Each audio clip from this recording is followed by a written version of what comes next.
Alright, working my way up, I decided to look at little Apex here, or as I want to call them, Orion Pax, which I'll point out my reasons for a little bit later. These little guys can be hit and miss with some of the detail. Some of them tend to have a little bit of paint right there on the face, which I think always helps add and pops out some of that detail, but little Apex Orion here did not get that. He does still have the same level of articulation. The arms are on a little bit of a ball joint right here. However, mine is really loose compared to this arm right here, and I don't really want to put any polish on there. And I'm afraid to move it around because I don't want it to break off. Now I should also say he has a nice hip articulation, knee articulation, and to transform him, you just flip his legs all the way around and flip him around, and there you go. You have the head of Optimus Prime without his face or helmet on. And yeah, he does kind of look a little bit like Orion Pax, especially right here in the face. Not so much the little Prime hat right here, just because that was completely different in the original cartoon. But yeah, that's kind of why I want to call him Orion Pax. Although Apex sounds pretty close. I just put him right here on the top of Powermaster Prime, right here, and get him right in there. It looks kind of silly and a little dinky, but as soon as you get that helmet on over his head, get that in there. There you go. You have Powermaster Optimus Prime. Die, Decepticons! Die, Galvatron! Till all are one. Sorry, I couldn't help myself right there. And looking at Powermaster Optimus Prime here, I mean, he's damn impressive. Part of my language, it's just something about how big his arms are and his shoulders and his chest. He just carries this form really well, especially a little bit better than Ultra Magnus over here. You can kind of compare these guys. It's just something, yeah, it's just something about him. It's just he looks a little bit more impressive.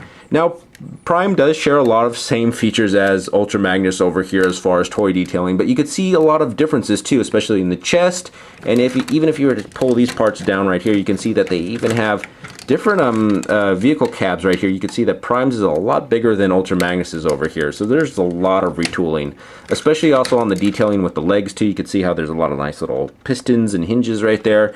And Ultra Magnus's is just kind of plain, and it has a nice decoration for Ultra Magnus, but still not quite the same. Now, to compare him to the original Powermaster Optimus Prime, you can see just how far we've actually come. Forgive me for not having the head to this guy. It's somewhere in my basement. I just have not had a chance to find it. It's like finding a needle in a haystack. But I do have it. I do have it.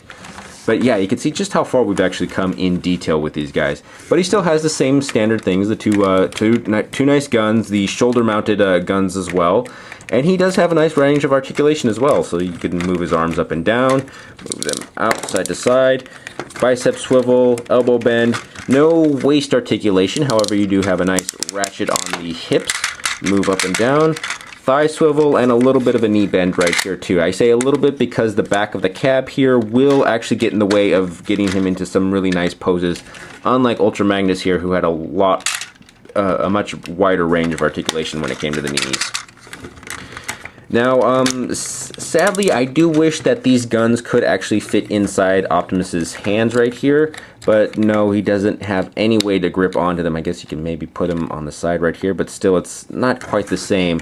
So if you wanted to get one of the little Titan Masters in here and have them as a little Target Master, you can't really do that. They have to be right here on the sides at all time.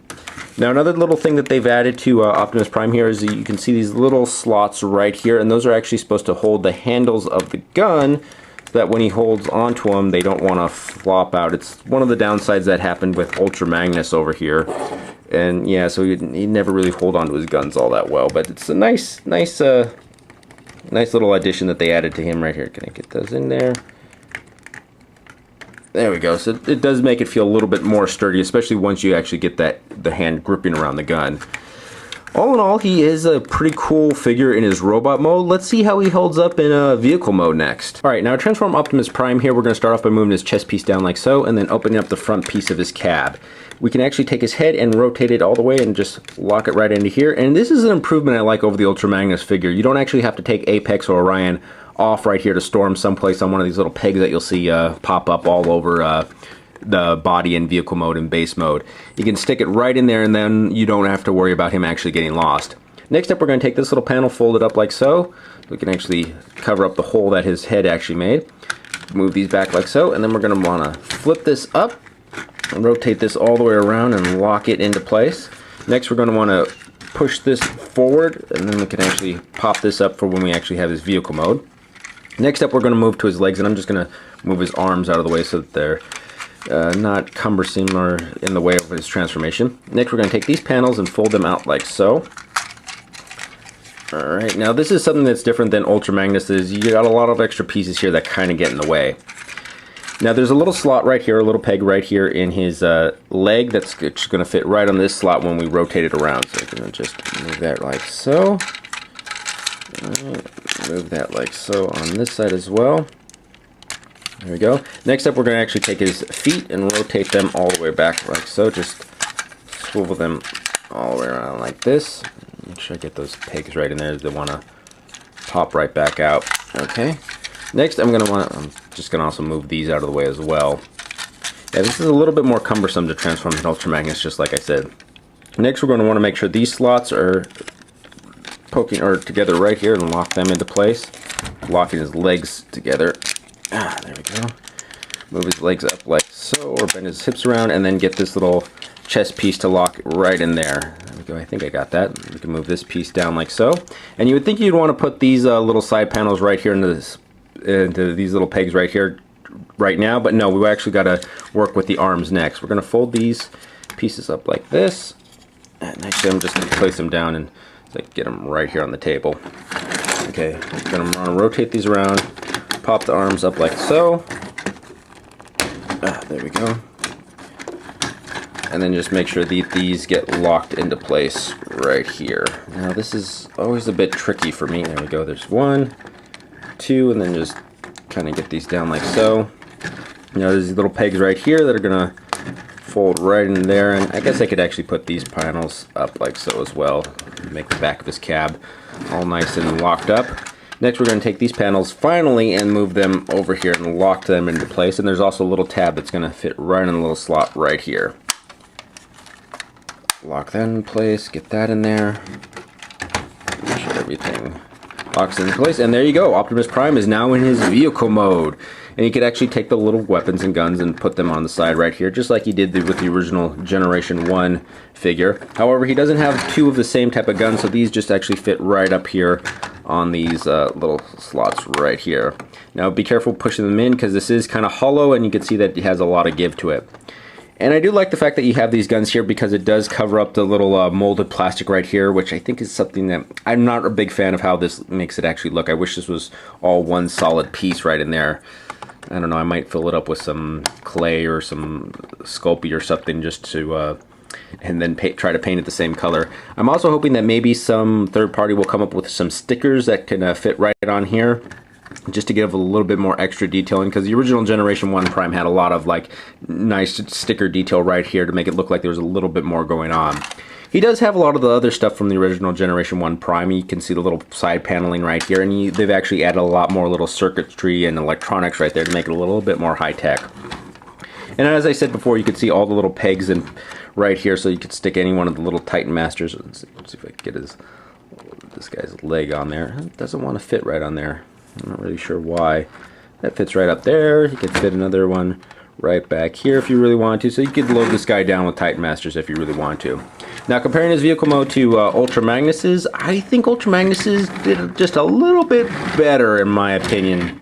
Just there's something about that car transporting, the fact that I could actually fit other vehicles on the top of him and inside him. You can't really do that with Optimus Prime too much. You have too many things in there to kind of get in the way, so it's not really set up for that. It's just, for some reason, I think his vehicle mode is probably going to come in second, in my opinion, compared to his robot mode. But he does have one extra mode, so that's going to be his base mode. So let's get ahead and get him into that. Now, just like the original Powermaster Optimus Prime, he too has a base mode. We're going to start off by taking his guns off right here. One's off from the back like so.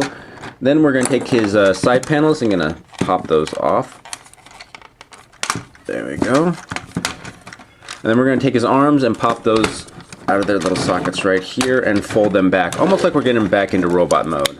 Take these, separate them out, fold them up and around, and I guess these are supposed to act as the skyscrapers or buildings for his city base mode, although I've never really seen buildings with exhaust ports on them, so go figure. Anyways, after that we're going to take this chest panel right here, fold that up, separate his legs, and then I'm going to take them and pop the little pegs off right here, and then get them into these little slots right here. Almost like we're getting them back into robot mode. Just make sure that folds in on the side right here. Fold that in on the side right there. Then we're going to take his legs, rotate them around kind of at just a 90 degree, and then bend them back. Oh, almost forgot. We want to take these panels and fold them down because these are supposed to act as the ramps for his city base mode so that any vehicles can ride up into position to help defend the city. Okay, just gonna maybe get these into place. Now this is something that I'm not really happy about with this particular toy design, is that they don't really give direct instructions on how his legs are supposed to be separated. They just kind of have you eyeball it to where it feels right, and nothing really snaps into place. And even when fiddling it, certain pegs can get knocked out of place, as you can see right here. That doesn't want to stay in all that well. Now last for the transformation, there's a little extender that goes right here to help, I guess, give it some stability for the crotch back here. This is supposed to be bearing all the weight. However, you can see even when it's like this, it doesn't give any real support in the middle right here, and the legs just kind of want to sink in. It'd be nice if it was just all flush and flat and the joints were tight to hold up into place, but no, they don't have that. Last up, you can actually take the little turrets right here and mount them on either side. It does show in the instructions that you could take this little hole right here and place it right on that little peg right there. However, because of the paint application on it, it makes it very hard to get that on there. I guess I could scrape it off with an X-Acto blade, but I don't really want to ruin my toy just for that. And the other reason is because then this side would not be defended with any guns. Alright, last but not least, we're going to take his pistol guns, put them on the holes right here. And there you go. That's PowerMaster Optimus Prime's City Base mode. And it's an okay mode, I guess. You can take any of the little Titan guys. Oh yeah, put them inside his two guns right here so they could actually help defend the city mode. And you can place any right here if you really needed to have them stand up, although those pegs don't really want to seem to work all that well on this particular guy. And anyways, yeah, as I was saying, he's okay as a city base mode. There is a lot of flaws with him. For one, because of where the arms are placed and the ramps, you can't have anything drive up here if you really wanted to. You'd really have to kind of rotate this around. I do know that, yeah, these ramps are supposed to design to hook up with Fortress Maximus later. However, I'm going to have to reconfigure the legs a lot to get those to work. I just don't really like how this is supposed to be, like his legs are supposed to be at this kind of tilt right here, and just there's no real good way to actually position it without having it sink in. The other thing too is I really wish that this Optimus transformed into another robot to stand up on here, because I'm gonna take pipes here and just pretend that he's the original generation Optimus that he was molded off of, and if you place him right here in the city, it looks a little bit more impressive to have that robot actually standing in there defending the city. Like, imagine this was Prime sitting in his base mode and standing up along with it. That would be a lot cooler. It'd be almost like the original Generation 1 version, which I have right over here. Oh, sorry, Optimus is a little unbalanced because of a broken piece right down here. I'll probably get to that on whenever I get to review this guy. But you can see that original base mode and having Optimus stand right next to it, it's just a little bit cooler, and the ramps actually go off to the side and you can have things actually ride up that's not being blocked by anything. So yeah, this city mode it's okay. I guess it would be kind of on par with his vehicle mode. Yeah, I'd say on par. I was almost going to say it was a little bit less, but no, I'd say it's just as equal. Still, the coolest feature about this guy, or the coolest mode that you're going to have him in, is probably going to be his robot mode. If you guys liked what you've seen on here, I would say try to go and find PowerMaster Optimus Prime when he's in stores and pick him up. He's kind of worth it, although his city mode is a little bit, it's not as good as the original. Anyways, this has been a look at Transformers PowerMaster Optimus Prime.